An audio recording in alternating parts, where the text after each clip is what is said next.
Camera ആണ് ശരിക്ക് ഞാൻ സിനിമയിൽ വരാൻ കാരണം. ഞാൻ ഒറ്റപ്പാലത്ത് ഡിഗ്രിക്ക് പഠിക്കുന്ന സമയത്ത് കേരള കൗമുദി എന്ന് പറഞ്ഞ പത്രത്തിൻ്റെ ലോക്കൽ കറസ്പോണ്ടൻറ്റും പത്ര ഏജൻറ്റും വിതരണക്കാരനുമായിരുന്നു. അപ്പോൾ ആ സമയത്ത് ഡിഗ്രിക്ക് പഠിക്കുകയാണ്. അപ്പോൾ അവിടെ ഒരു 10-50 പത്രമേ ഉള്ളൂ, ആകെ കോപ്പിയേ ഉള്ളൂ. അപ്പോൾ അതുകൊണ്ട് അവിടെ ഒരു ലേഖകനെ വെച്ചിട്ട് മാനേജ് ചെയ്യാൻ പറ്റില്ല. അപ്പം ഞാൻ തന്നെ അവിടെയുള്ള ചെറിയ ന്യൂസുകളൊക്കെ റിപ്പോർട്ട് ചെയ്യണം. അപ്പോൾ അന്നത്തെ ബേസിക് പ്രശ്നം എന്തായിരുന്നു വെച്ചാൽ, ഒരു കോളം ന്യൂസിന് 10 രൂപയാണ്, ഒരു ഫോട്ടോയ്ക്ക് 12 രൂപ കിട്ടും. അപ്പോൾ അതിന് ഫോട്ടോഗ്രാഫറെ വിളിച്ചു കഴിഞ്ഞാൽ ആ പൈസ അവന് പോവും, എനിക്ക് 10 രൂപയുള്ളൂ. അതെ. അപ്പോൾ അങ്ങനെ ഒരു യഷിക ക്യാമറ സംഘടിപ്പിച്ചിട്ട് ഞാൻ ഈ ഫങ്ഷൻസ്, വലിയ ഫോട്ടോഗ്രാഫറുടെ ഒരു ഭയങ്കര ടാലന്റ് ഒന്നും കാണിക്കേണ്ട ആവശ്യമില്ല. ഇത് പോയിട്ട്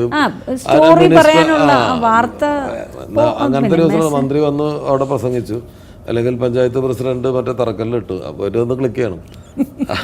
അപ്പം അങ്ങനെ ആ ഒരു യഷിക്ക പഴയ ക്യാമറ ഉണ്ടായിരുന്നു, അതിൽ ഞാൻ തന്നെ ഫോട്ടോ എടുക്കും. പിന്നെ ഇത് സ്റ്റുഡിയോയിൽ കൊടുത്ത് പ്രിന്റ് ചെയ്യാൻ കൊടുത്താലും നല്ലൊരു പൈസ പോകും. അപ്പോൾ ആ സമയത്ത് ബ്ലാക്ക് ആൻഡ് വൈറ്റ് പ്രിന്റിങ് പഠിക്കാൻ വേണ്ടിയിട്ട് ഡിഗ്രി ക്ലാസ്സുകൾ ഉച്ചവരെ ഉള്ളൂ. അപ്പോൾ ഉച്ചയ്ക്ക് ശേഷം രാഗം എന്ന് പറഞ്ഞൊരു സ്റ്റുഡിയോ ഉണ്ട് ഒറ്റപ്പാലത്ത്.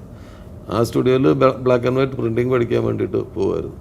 അപ്പോൾ എനിക്ക് വേണ്ട ഫോട്ടോസ് ചുളുവിൽ അവിടെ വാഷ് ചെയ്ത് എടുത്തിട്ട് ഞാൻ അയച്ചു കൊടുക്കും. അപ്പോൾ ആ 12 രൂപ എനിക്ക് കിട്ടും. സിനിമ കാണാനാണ് ഈ പൈസ. അപ്പോൾ അത് കഴിഞ്ഞ് ഡിഗ്രിയൊക്കെ കഴിഞ്ഞപ്പോൾ ദുബായിൽ പോകാൻ വേണ്ടിയിട്ട് മാനുവൽ കളർ പ്രോസസ്സിങ്, അപ്പോഴേക്കും കളർ ഫോട്ടോസ് വന്നു തുടങ്ങി. മാനുവൽ കളർ പ്രോസസ്സിങ് പഠിക്കാൻ വേണ്ടിയിട്ടാണ് ഞാൻ മദ്രാസിലേക്ക് വരുന്നതും സിനിമയിൽ പ്രവർത്തിക്കുന്ന. പറഞ്ഞിട്ടൊക്കെ തന്നെയാണോ സിനിമയ്ക്ക് പോവാ? ആദ്യത്തെ സിനിമ വീട്ടുകാർ അറിഞ്ഞിട്ടില്ല.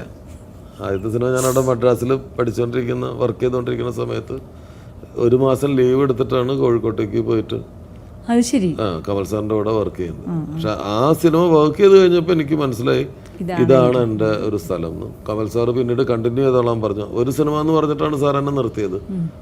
ആ സിനിമയുടെ ഷൂട്ടിങ് കഴിഞ്ഞപ്പോൾ സാറ് പറഞ്ഞു, നീ എൻ്റെ കൂടെ കണ്ടിന്യൂ ചെയ്തോ താല്പര്യം.